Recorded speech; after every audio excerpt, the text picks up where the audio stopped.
2 table spoon எண்ணெய் சேர்த்துக்கலாம். 1 spoon இஞ்சி பூண்டு பேஸ்ட் சேர்த்துக்கலாம்.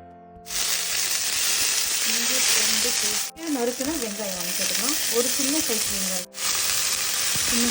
சேர்த்து நம்ம இதை வதக்கிக்கலாம்.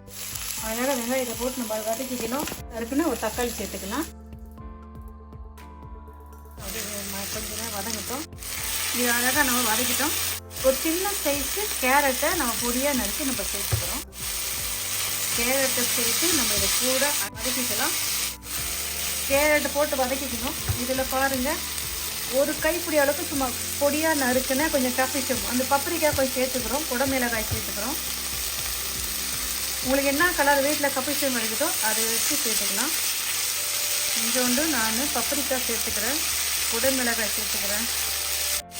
இது அழகாக அப்படி வதங்கட்டும். இது கூட கொஞ்சம் பிரிங் ஆனியன் சேர்த்துக்கிறேன். நான்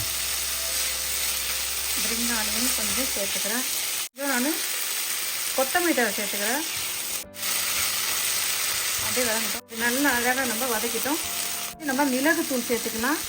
காரத்துக்கு ஏற்றமே நீங்கள் மிளகுத்தூள் சேர்த்து விருப்பம் இருந்தால் கொஞ்சம் இந்த ரெட் சில்லி ஃப்ளாக்ஸ் கொஞ்சம் சும்மா கொஞ்சம் ஒரு 2-3 பீஸ் சேர்த்து நான் கொஞ்சம் பப்பரிக்காய் தூள் சேர்க்குறேன். பப்பரிக்காய் தூள் கொஞ்சம் சேர்த்துட்டு எல்லா மசாலும் சேர்த்துட்டு நம்ம அழகாக இதில் கலந்துக்கலாம்.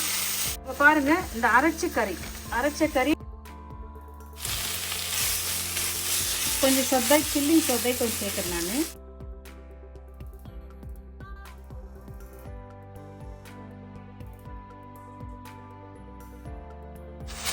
எல்லாத்தையும் போட்டு நம்ம அழகாக கலந்துக்கணும். சின்ன ஸ்பூனில் ஒரு 1/2 ஸ்பூன் உப்பு சேர்த்துக்கிறேன். மசாலா தூள் ஒரு 1/2 ஸ்பூன் சேர்த்துக்கிறேன். மசாலா தூள் சேர்த்துக்கலாம். நீங்கள் கொஞ்சம் மல்லித்தூள் சேர்த்துக்கலாம், மிளகாய் தூள் சேர்த்துக்கலாம், ஜீரகத்தூள் சேர்த்துக்கலாம். உங்கள் விருப்பப்படி நீங்கள் சேர்த்துக்கலாம். இதில் எதனா ஒரு மசாலா ஆட் பண்ணணுன்னா ஆட் பண்ணிக்கலாம். இதில் இருக்கிற மசாலா எதனா உங்கள் உடம்புக்கு ஒத்துக்கலைன்னா அந்த மசாலாவை நீங்கள் அவாய்ட் பண்ணிடலாம். ஒரு 1/4 கப்பு தண்ணி சேர்க்குறோம். நிறைய இல்லை, அவ்வளோதான். ஏன்னா இல்லை கேரட்டெல்லாம் போட்டுக்கிறேன்ல, அதனால ஒரு 1/4 கப்பு, ஒரு 5 டேபிள் ஸ்பூன் அளவுக்கு தண்ணி நிறைய மூடி போட்டு கொஞ்ச நாள் இது வேகட்டும். நம்ம இதெல்லாம் செஞ்சிடுது, நல்லா வெந்துடுச்சு. இது ரெடி ஆயிடுச்சு. இதை கொண்டு நம்ம ஆற வைக்கலாம். ஒரு 5 உருளைக்கிழங்கு நான் அவிச்சு எடுத்துக்கிறேன். 5 உருளைக்கிழங்கு அவிச்சிட்டு நம்ம அப்படியே கையால் ஒன்று எடுத்துட்டு நம்ம இதை அரைச்சி எடுத்துக்க போகிறோம். நல்லா அழகாக ஒரு 5 உருளைக்கிழங்கு நம்ம அவிச்சு எடுத்துக்கிறோம். இதை நம்ம அரைச்சி கொண்டு வந்துடலாமா? இது கூட நம்ம ஒரு 2 டேபிள் ஸ்பூன் கார்ன்ஃப்ளவர் மாவு சேர்த்துக்கலாம். 2 table spoon cornflour, 2 table spoon cornflour. காரத்துக்கு அதுவே கொஞ்சம் மிளகுத்தூள் சேர்த்துங்க. பொடியாக நறுக்க, ரொம்ப பொடியாக நறுக்க. செலரியில் கொஞ்சம் சேர்த்துக்கிறோம். நம்ம மாதிரியும் கொஞ்சம் சேர்த்துக்கிறோம். எல்லாத்தையும் சேர்த்து நம்ம இதை அழகாக செஞ்சுக்கலாம். இதை ஓடுறதுக்காக தான் கொஞ்சம் எண்ணெய் சேர்த்துக்கிறோம். இதில் உப்பு சேர்த்துக்கலாம். ஒரு பிஞ்ச் உப்பு போதும். எல்லாத்தையும் சேர்த்துட்டு நம்ம அழகாக இதை கிண்டிக்கலாம். கையால் பிசைஞ்சிக்கலாம். இருந்துச்சுன்னா கொஞ்சம் ஆயில் போட்டுங்க. கொஞ்சம் எண்ணெய் இல்லை கொஞ்சம் பட்டர் கொஞ்சம் சேர்த்துங்க. பாருங்கள், எல்லாத்தையும் நம்ம போட்டு அழகாக மிக்ஸ் பண்ணிட்டோம். இப்போ நம்ம செய்யலாம். இது நல்லா பிசைஞ்சிட்டோம். இது எடுத்து வெளியில் கொஞ்சம் பிசைஞ்சிக்கலாம். இது கொஞ்சம் கையில் ஒட்டுற மாரி இருந்துச்சுன்னா கொஞ்சோண்டு ஆயில் சேர்த்துக்கலாம். கொஞ்சம் எண்ணெய் சேர்த்து நம்ம இதை பிசைஞ்சிக்கலாம். சின்ன சின்ன பால் மேலே நம்ம ஊட்டலாமா? சின்ன சின்ன உருண்டையாக நம்ம ஊட்டிட்டோம். உட்டினத்தை எடுத்து நம்ம அழகாக இது மேலே வச்சிடலாம். கொண்டு கொஞ்சம் கேப் வச்சது இதை நம்ம அழகாக சின்ன சின்ன உருண்டையாக உருட்டி வச்சுள்ள ஒரு பாத்திரம் எடுத்து நம்ம இது என்ன பண்ணுறோம், ப்ரெஸ் பண்ண போகிறோம். பாருங்கள், ப்ரெஸ் பண்ண இது அடியில் கொஞ்சம் எண்ணெய் தொடணும் தான் இது ஒட்டாது. வச்சிடலாம். பின்னாடி கொஞ்சம் ஆயில் தடவிட்டு நம்ம அழகாக இதை ப்ரெஸ் பண்ணி எடுத்துக்கிறோம் நம்ம. ஏன்னா அப்போ தான் இது ஒட்டாத வரும். கொஞ்சம் பெருசாக இருக்கும். உங்கள் இது விருப்பத்துக்கு ஏற்ற மாதிரி நல்லா அழகாக கொஞ்சம் ப்ரெஸ் பண்ணிங்கன்னா எந்த ஷேப்பில் உங்களுக்கு என்ன வேணும் எடுத்துக்கலாம். அழகாக ஒரு சின்ன கப்பு எடுத்து இனிமேல் செஞ்சுக்கலாம். இதுதான் இனிமேல் கப்பில் தான் செய்யணும் கிடையாது. வீட்டில் என்ன இருக்குதோ அதை வச்சு எப்படி ஒரு எளிமையான முறையில் நம்ம சமைக்கலான்றது தான் நம்ம இந்த வீடியோ மூலமா நம்ம சொல்கிறோம். பாருங்கள், ஓரளவுக்கு எல்லாத்தையும் ரெடி பண்ணிக்கணும். என்ன அழகாக ரெடி பண்ணிக்கணும். வறுத்து வச்சு அந்த கறி நல்லா ஆறிடுது. சும்மா அதில் எல்லாத்துலேயும் நல்லா 1 டேபிள் ஸ்பூன் அளவுக்கு எடுத்து அப்படியே மேலே வைக்கணும். அழகாக மேலே வச்சுக்கலாம். 1 டேபிள் ஸ்பூன் அளவுக்கு எடுத்து எல்லாத்துலேயும் மேலே வச்சுக்கலாம். அழகாக வைக்கிறோம். அப்படியே வச்சுக்கிறோம்.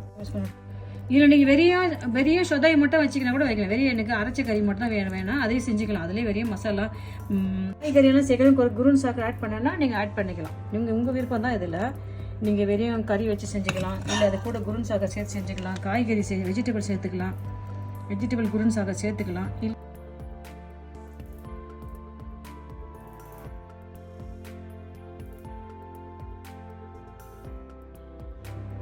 எல்லாத்தையும் வைப்போம். Nå skal vi putte en hel skje av ost oppå.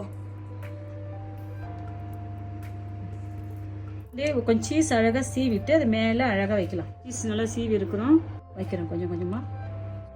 Litt ost av skjeen og putter på en av disse her.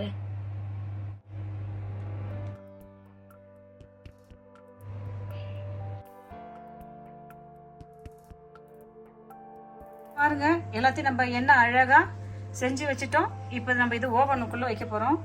Oven நல்லா சூடாகிடுச்சு. நம்ம அழகாக இது ஓவனுக்குள்ளே வைக்கலாம். ஒரு 10 நிமிஷம் Vi må vente på 10 minutter. வச்சுட்டோம். நம்ம ஒரு 10 நிமிஷம் செஞ்சு எடுக்கலாம். Det har gått 10 minutter, og nå skal man ta ut ovnen. Nå er den klar. Nå kan du ta den ut. Maten er klar. Prøv å lage dette her hjemme. Det er veldig godt.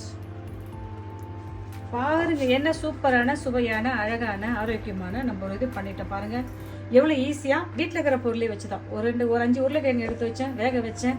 நாங்கள் பாருங்க என்ன அழகாக செஞ்சிட்டோம்.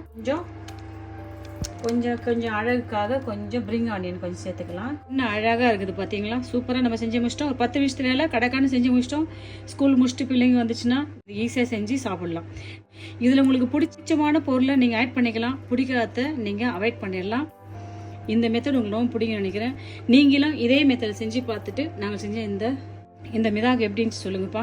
உங்களுக்கு இந்த video பிடிச்சிருந்தா like பண்ணுங்கள், உங்கள் ஃப்ரெண்ட்ஸுக்கு ஷேர் பண்ணுங்கள், எனக்கு சப்போர்ட் பண்ணுங்கப்பா. பாய், thank you. Om dere liker denne videoen, da kan dere like og subscribe. Tusen hjertelig takk at du er med oss. Ha det.